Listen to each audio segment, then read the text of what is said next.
আসসালামু আলাইকুম ওয়া রাহমাতুল্লাহি ওয়া বারাকাতুহু। প্রশ্ন করেছিলেন, শরীর নাপাক অবস্থায় দুরূদ শরীফ এবং আস্তাগফিরুল্লাহ এই দুইটা কাজ করা যাবে কিনা, এই বিষয়ে ইসলাম কি বলে। আলোচনা বুঝতে সাথেই থাকবেন। যারা এখনো চ্যানেলটি সাবস্ক্রাইব করেননি অবশ্যই সাবস্ক্রাইব করতে ভুলবেন না। শরীর নাপাক অবস্থায় দুয়া এবং ইস্তেগফার এগুলো আপনি করতে পারবেন, কোনো অসুবিধা নাই। বেশি বেশি যে কোনো দোয়া পড়তে পারবেন এবং আস্তাগফিরুল্লাহ আপনি পাঠ করতে পারবেন, দুরূদ শরীফও পড়তে পারবেন শরীর নাপাক অবস্থায়।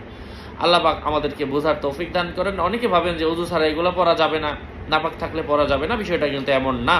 আল্লাহ পাক আমাদের সবাইকে বোঝার তৌফিক দান করেন। আসসালামু আলাইকুম ওয়া রাহমাতুল্লাহ। তবে নাপাক থাকবেন না। আল্লাহ রাসূল সাল্লাল্লাহু আলাইহি ওয়াসাল্লাম কখনো নাপাক থাকতেন না। আল্লাহ তাআলা পবিত্র, ইন্নাল্লাহা তাইয়্যিবুন লা ইয়াকবালু ইল্লা তাইয়্যিব,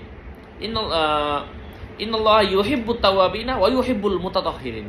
আল্লাহ পাক পবিত্র, পবিত্রতাকে পছন্দ করেন। আল্লাহ পাক যারা তওবা করে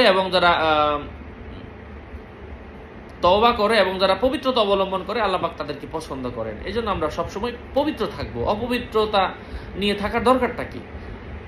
পবিত্র অবস্থায় থাকলেও সব হয়। আসসালামু আলাইকুম ওয়া রাহমাতুল্লাহ।